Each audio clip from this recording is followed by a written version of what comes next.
ಎಲ್ಲಾ ಹಾನಿಯಿಂದ ಕೂದಲನ್ನು ರಕ್ಷಿಸುತ್ತೆ. ಬರೀ Amrut noni reach root premium hair oil. ಇನ್ನು ಶಿವಾನಂದ ಸರ್ಕಲ್ನಿಂದ ಮುತ್ತಪ್ಪ ನಮ್ಮ ಜೊತೆ ಜಾಯ್ನ್ ಆಗ್ತಾರೆ. ಮುತ್ತಪ್ಪ, ನೀವು ಅನೇಕ ವರ್ಷಗಳಿಂದ ಬೆಂಗಳೂರಿನ ಸುದ್ದಿಗಳನ್ನು ಕವರ್ ಮಾಡ್ತಾ ಇದ್ದೀರಿ, ನಾವು ಮಾಡ್ತಾ ಇದ್ವಿ. ಮಳೆ ಬಂತು ಅಂತ ಹೇಳಿದ ತಕ್ಷಣ ಮೊದಲು ನಮಗೆ ನೆನಪಾಗಿದೆ ಶಿವಾನಂದ ಸರ್ಕಲ್. ಎಲ್ಲಿ ನೀರು ಸಿಗ್ತಿದ್ರು ಶಿವಾನಂದ ಸರ್ಕಲ್ ಅಂದ್ರೂ ಸಿಕ್ಕೇ ಸಿಗುತ್ತೆ ಅಂತ. ಇವತ್ತಿಗೂ ಅದೇ ಪರಿಸ್ಥಿತಿ ಇದೆ. ಇವತ್ತಿಗೂ ಒಂಚೂರು ಬದಲಾವಣೆ ಆಗಿಲ್ಲ ಮುತ್ತಪ್ಪ.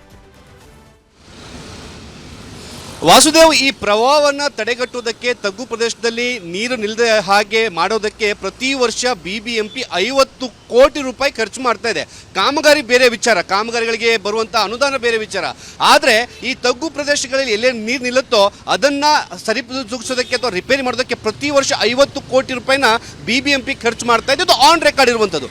ಆದರೂ ಕೂಡ ಇವತ್ತಿನ ಸ್ಥಿತಿ ಹೇಗಿದೆ ಅಂತಂದರೆ, ಈ ಒಂದು ಶಿವಾನಂದ ಸರ್ಕಲ್ನ ರೈಲ್ವೆ ಬ್ರಿಡ್ಜ್ ಕೆಳಗಡೆ ಮಳೆ ಬಂದರೆ ಸಾಕು, ವಾಹನ ಸವಾರರ ಎದೆಯಲ್ಲಿ ಡವ ಡವ ಡವ ಡವ ಅಂತ ಹೊಡೆದುಕೊಳ್ಳುತ್ತೆ. ಯಾಕಂದ್ರೆ ಅವ್ರ ಗಾಡಿಲಿ ಕೆಟ್ಟ ಹೋಗೋದಂದ್ರ ಪಕ್ಕ, ಇಲ್ಲ ಅಂದ್ರೆ ಮನೆ ಹೋಗೋಕೆ ಆಗದೆ ಇಲ್ಲೆಲ್ಲರೂ ಲಾಡ್ಜ್ ಮಾಡ್ಕೊಂಡು ಮನೆಯಲ್ಲಿ ಇದ್ದು ಮಳೆ ನೀರು ಕಡಿಮೆ ಆದ್ಮೇಲೆ ಹೋಗುವಂತಹ ಪರಿಸ್ಥಿತಿ ನಿರ್ಮಾಣವಾಗುತ್ತೆ.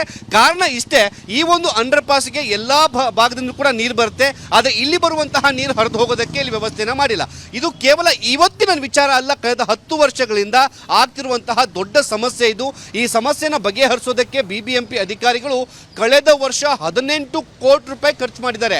ವಾಸುದೇವ್, ಒಂದು ವಿಚಾರ, 18 ಕೋಟಿ ರೂಪಾಯಿ ಕೇವಲ ಇಲ್ಲಿರುವಂತಹ ಒಂದು ಸಮಸ್ಯೆನ ಬಗೆಹರಿಸೋದಕ್ಕೆ 18 ಕೋಟಿ ರೂಪಾಯಿ ಖರ್ಚು ಮಾಡಿದೆ. ಆಗ 18 ಕೋಟಿ ಎಲ್ಲೂ ಹೋಯ್ತು ಅಂತಂದ್ರೆ ಮಳೆ ಬಂದಾಗ ಅಧಿಕಾರಿಗಳನ್ನ ತೋರಿಸ್ಬೇಕು. ಇವತ್ತು DCM CM ಅವರು ಸಿಟಿ ರೌಂಡ್ಸ್ ಮಾಡ್ತಾ ಇದ್ದಾರೆ. ನನ್ನೊಂದು ಮನವಿ ಏನಂತಂದ್ರೆ, CM DCM ಸಾಹೇಬರು ಮಳೆ ಬಂದಾಗ ಬಂದು ಈ ರೀತಿಯ ಸ್ಪಾಟ್ಗಳಲ್ಲಿ ನಿಂತು ನನ್ನ ಜೀವನದಲ್ಲಿ ನಾನು ಮಾತ್ರವಲ್ಲ, ನನ್ನ ಕೂದಲು ಕೂಡ ಆಗಿರ್ಬೇಕು ಸ್ಟ್ರಾಂಗ್ ಅಂಡ್ ಸ್ಟೈಲಿಶ್. ಬರೀ Amrut noni reach root premium hair oil ನೊಂದಿಗೆ.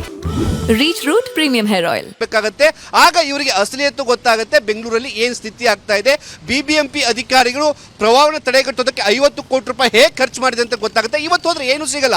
ಅಧಿಕಾರಿಗಳು ಹೋಗ್ತಾರೆ, ಸರ್ ಇಲ್ಲಿ ಸಿಲ್ಟ್ ತೆಗೆದಿದ್ದೀವಿ, ಇಲ್ಲಿ ರಸ್ತೆ ಮಾಡಿದ್ದೀವಿ, ಇಲ್ಲಿ ರೆಡಾರ್ ಹಾಕಿದ್ದೀವಿ ಅಂತ ಹೇಳಿ CM ಅವರಿಗೆ ಒಂದು ಸೂಪರ್ ಡೂಪರ್ ಆದಂತಹ ಸ್ಕ್ರೀನ್ ಪ್ಲೇ ಅನ್ನು ತೋರಿಸ್ಬಿಟ್ಟು ಮನೆಗೆ ಕಳಿಸ್ತಾರೆ. ಆದರೆ ಶಿವಾನಂದ ಸರ್ಕಲ್ನ ಪರಿಸ್ಥಿತಿ, ಮಳೆ ಬಂದಾಗ ಇಲ್ಲೇ DCM ಅವರ ಸರ್ಕಾರಿ ನಿವಾಸ ಇದೆ ಪಕ್ಕದಲ್ಲೇ. ಇಲ್ಲಿಂದ ಸರ್ಕಾರಿ ನಿವಾಸದಿಂದ DCM ಸಾಹೇಬರು ಕೇವಲ ವಾಕ್ ಆಗಿ ಬಂದ್ರೆ ಇಲ್ಲಿರುವಂತಹ ಪರಿಸ್ಥಿತಿ ಗೊತ್ತಾಗುತ್ತೆ. ಇವತ್ತು DCM ಅವರಾಗಿರ್ಬೋದು, CM ಆಗಿರ್ಬೋದು, ಎಲ್ಲರೂ ಕೂಡ ಸಿಟಿ ರೌಂಡ್ಸ್ ಅನ್ನ ಮಾಡ್ತಿದ್ದಾರೆ. ಒಳ್ಳೆ ವಿಚಾರ. ಆದ್ರೆ ಮಳೆ ಬಂದಾಗಲೂ ಕೂಡ ಇಂತಹ ಸ್ಪಾಟ್ಗಳನ್ನ, ಅಂದ್ರೆ ಇವತ್ತು ವಿಸ್ತಾರ ನ್ಯೂಸ್ ತೋರಿಸಿರುವಂತಹ ಸ್ಪಾಟ್ಗಳಿಗೆ ಬಂದು ನೋಡ್ಲಿ, ಆಗ BBMPಯ ಅಸಲಿಯತ್ತು ಗೊತ್ತಾಗುತ್ತೆ. ವಾಸುದೇವ್, ಓಕೆ ಮುತ್ತಪ್ಪ, ಹಾಗೇ ಇರಿ. ನೋಡಿ, ಅದೇ ರಸ್ತೆಯಲ್ಲಿ ಮುಂದೆ ಹೋದರೆ ವಿರೋಧ ಪಕ್ಷದ ನಾಯಕರಾಗಿದ್ದಾಗ ಸಿದ್ದರಾಮಯ್ಯನವರ ಮನೆಯೂ ಅಲ್ಲೇ ಇತ್ತು. ಅವ್ರು ದಿನಾಲು ಓಡಾಡ್ತಾ ಇದ್ದಂಥ ರಸ್ತೆ. ಅನುಕ್ಷಣದ ಸುದ್ದಿಗಳಿಗಾಗಿ ವಿಸ್ತಾರ ನ್ಯೂಸ್ ಯೂಟ್ಯೂಬ್ ಚಾನೆಲ್ ಸಬ್ಸ್ಕ್ರೈಬ್ ಮಾಡಿ.